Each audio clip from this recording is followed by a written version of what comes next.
This is The Metro on 101.9 WDET. I'm Cary Junior II. Darryl DeAngelo Terrell is a multidisciplinary artist who uses photography, videography, and sound to illustrate Black liberation. Terrell lives in New York now, but they are an extension of the Black LGBTQ plus community of Detroit, a beneficiary of the work done by those from the days of Club Heaven. I spoke to Terrell about how their work in its many forms is a tool for Black and queer liberation. A lot of your work is focused on finding or creating spaces for Black people to be and feel liberated. Is that a fair characterization of what you do? Definitely. Okay. Yeah. Why is that in practice important to you? I know. It's important to me because, like, thinking back to my coming of age story, I oftentimes felt like I had to, like, restrict myself of how I wanted to exist in the world I wanted to be in. So being an artist gives me the opportunity to, like, explore what that could possibly be. But even outside of myself, like, I come from a family of educators in which I've learned about, like, Black American history. And that history has heavily influenced, like, this interest in liberation work, if that makes sense. Say more about how history informs your work. Yeah. So when I think about the history, I remember being in elementary school and my sister Yvette telling me about the Emmett Till story, right? I remember being a kid and watching Beloved, which I should not have been watching, because so many people consider that movie to be a horror film, and I grew up being, like, in awe of that film. So I grew up learning about kind of the darker side of Black American history, Mm-hmm. and I'll be honest, it resonated. Like, I just remember, like, being angry. So it's like learning this history and always walking away from those lessons with the question why led me to being interested in, like, how I can make work where I don't have to leave with the question why. So I'm building these worlds. I'm making this space for Black Americans or Black people throughout the diaspora to exist and live, in which, like, these systems of oppression never existed. So, like, something I've been thinking about lately is, like, the idea of, like, anti-colonial versus non-colonial. Because, like, to me, when I think of anti-colonial, is like colonization has existed and it's been resisted against, and we're fighting against it. Non-colonial, in my point of view, is colonization has never existed. Explain more about how you restricted yourself throughout your upbringing. Yeah. When I think back to, like, my own, like, queer coming of age here in Detroit, like, being the only openly queer kid in my high school, and, well, in my grade, I should say, not my high school, because there's a bunch of other ones, but the only openly queer person in my class, right? That's heavy. That's a lot to have to deal with, because, like, I was in DPS. Right. I went to Kettering, Charles F. Kettering High School. That's no longer standing. It's still the big K. But the K is still there, left. but they moved it to the corner as, like, a memorabilia to what once stood there before they built the plant. But yeah, it's like having that existence. And then, like, I remember being a young kid and, like, loving the Pink Ranger. I remember being a young kid and loving Sabrina the Teenage Witch. Like, loving these things that are that we are socialized to think of as feminine. So for me, it was me taking the things that I've been socialized to think of that are not acceptable for me and kind of flipping it on its head and making these things a part of my existence. So that's where Dion lives. Dion's in this space where they can be hyperfemme, or they can be masculine, they can be androgynous, they can be hypersexual, they can be completely asexual, they can be really, like, living in a space where they want to be desired and they are desired, And that desirability does not always have to be sexual or romantic, but also be familial or community. Who is Dion, and how are they a part of your work? I think of Dion as a private iterative performance in front of my camera. So these are self-portraits of Dion performing identity. Dion currently lives within three modes of making: photography, video, and performance. Is Dion where your creative and artistic practice as a way to create these worlds starts? Where does it start? I think it, for me, it started with Dion. And it was, when I was in graduate school in Chicago, I had just gotten obsessed with just like Black femininity and like how it is portrayed on different types of bodies. It did not really matter of the gender or gender expression. So I used to have like, some people have like, vision boards or whatnot. I had a wall in front of my desk in my graduate studio that was like photos of people like Cakes the Killer, Lizzo, Mickey Blanco, Billy Porter from Kinky Boots specifically. But like all of these images were in front of me as almost like a guide for like the possibilities of what could be. Forms of expression. Yes, definitely.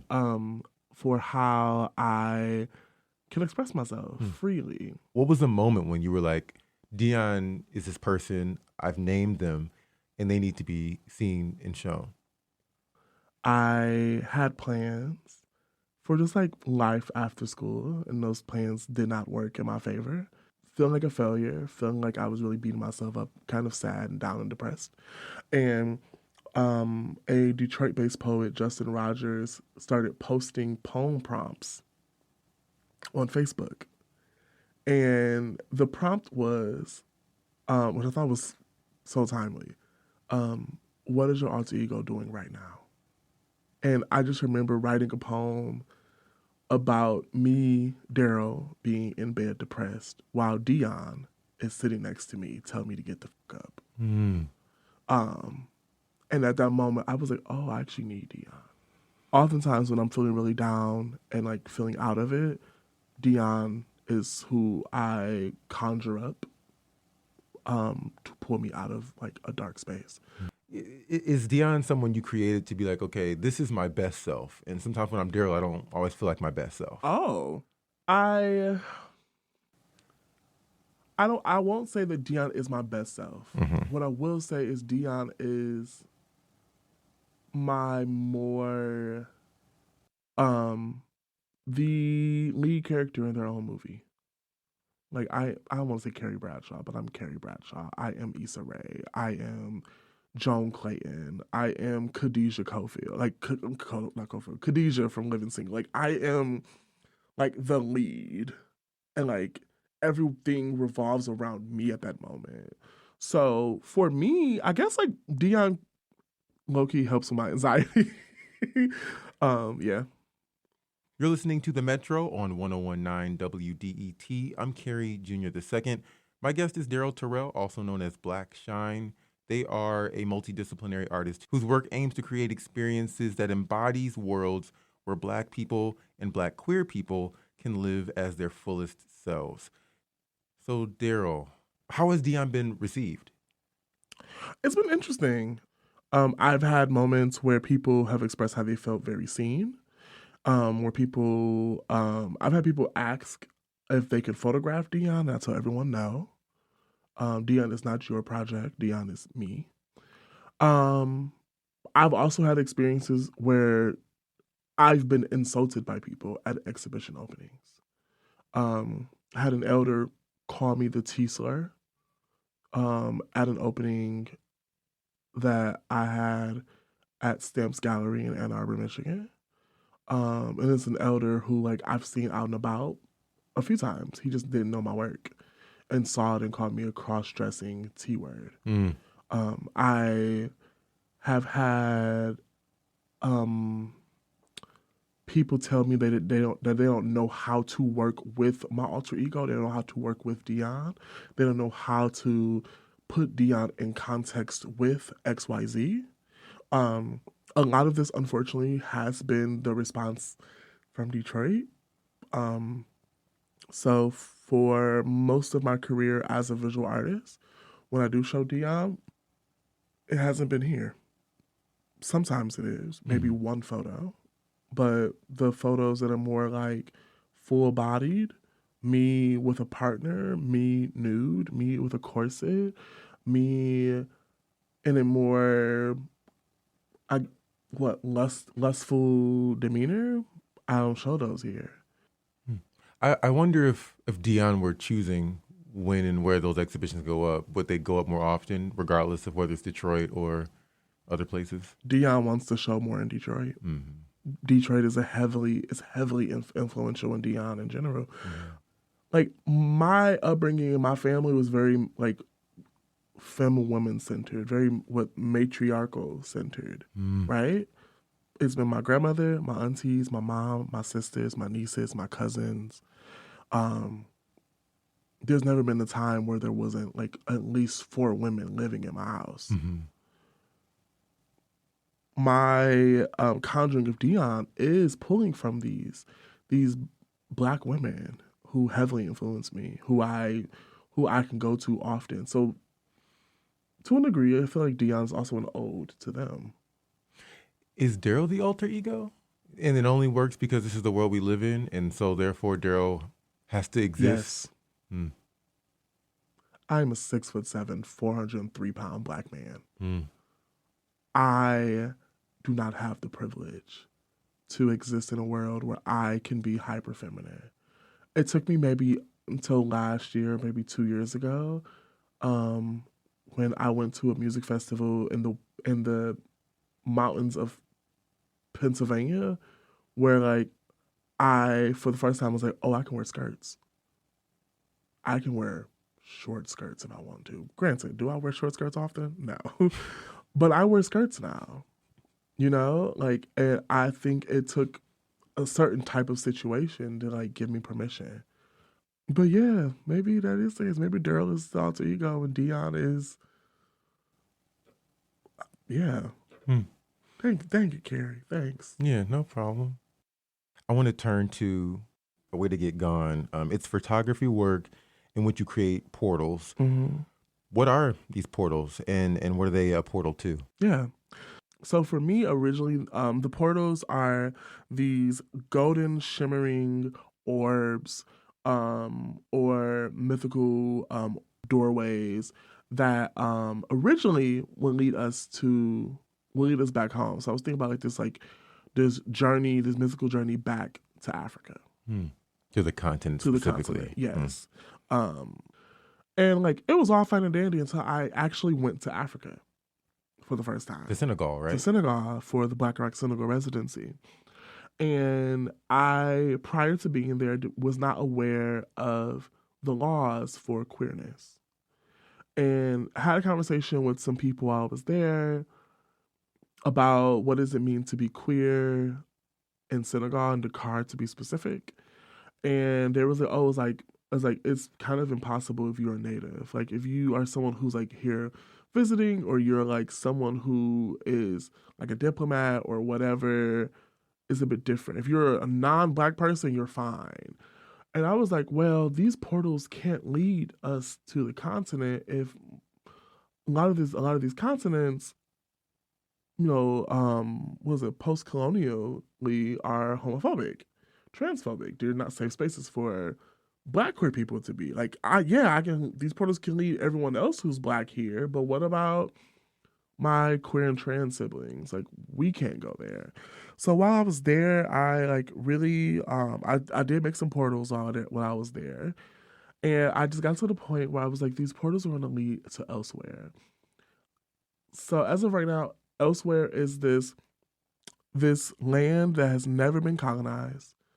Elsewhere is beyond the horizon. So no one can tangibly get to it outside the portal. And this is a space where this is kind of also me pulling from my own family. This is a space where like the three North Stars are three Black women. This is a place where it is heavily rooted in rituals and ceremonies and celebration. It's heavily, it's Black. It's Black in every way possible, from every corner of the diaspora. It's that Black. And it's even to the point where the idea of whiteness is erased from your mind. So whiteness doesn't even exist in elsewhere. So that is how I had to formulate it once I left Africa. I had to really shift my way of thinking. Like, I want us to all be free and safe. And I can't do that here. So now I want to then talk about the other art form that you do, DJing, and contextualize it now, given what we've already talked about. Yeah. The idea that there is no place here, like you said, for Black queer people to exist. But we do often reference a dance floor as a place where people can feel liberated. Yeah. Given what we talked about also about who Dion is, who Darryl is, my question really is just like, is the dance floor kind of like the Darryl and the elsewhere is the Dion? Oh, ooh, okay, I like that. I don't know. Like clubs, gay clubs, there's Sure. been safe spaces. I don't know. Well, that's the thing, right? Is like, I don't think the dance floor is always a safe space. Unfortunately, we intend for it to be a space for us to go and shake loose and let have and to cry and to yell and to shout and to like shake. But even in that moment of vulnerability or the moment of temporary freedom, we're still not necessarily safe. People are still predatory. Systems are still predatory. Stuff still happens, even on the dance floor. Now, what I will say is, as a DJ, I find that I have the power to steward the dance floor. I have the power to shift the energy in the room, but I'm also kind of like the North Star, because, and I only say that because like in contemporary times, you go out to the club, everyone dances and looks, and they're like looking at the DJ booth like, this is where I'm supposed to be, like focusing my attention instead of them focusing their attention on themselves. Do you feel like DJing is an extension of this other work, that it's in some form, or is it separate? To an extent. I think all my work is, again, going back to your original question, all my work is about liberation. Whether that is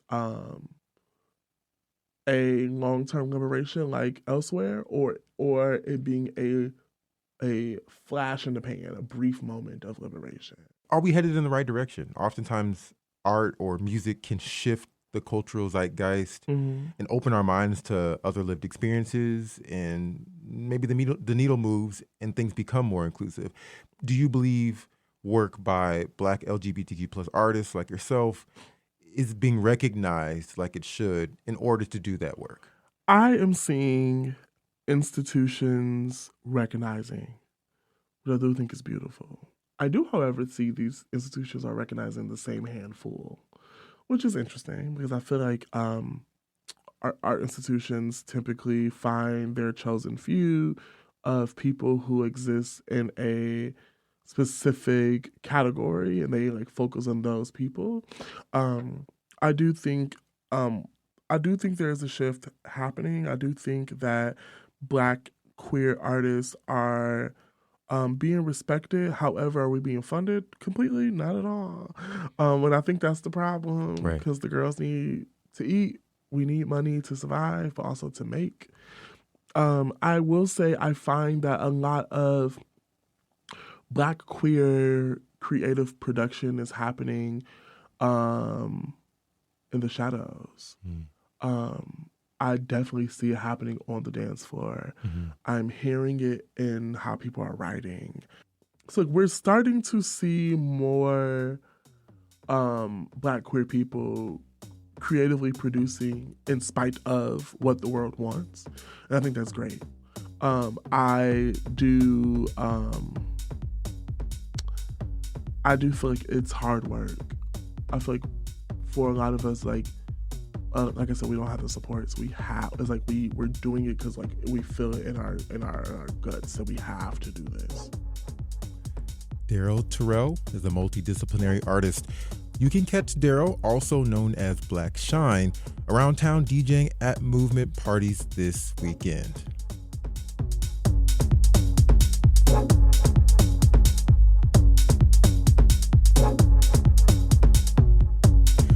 Earlier, we heard a couple of movement after parties from WDET's Liz Warner, host of Alternate Take. She's also got some recommendations for must-see sets at the festival.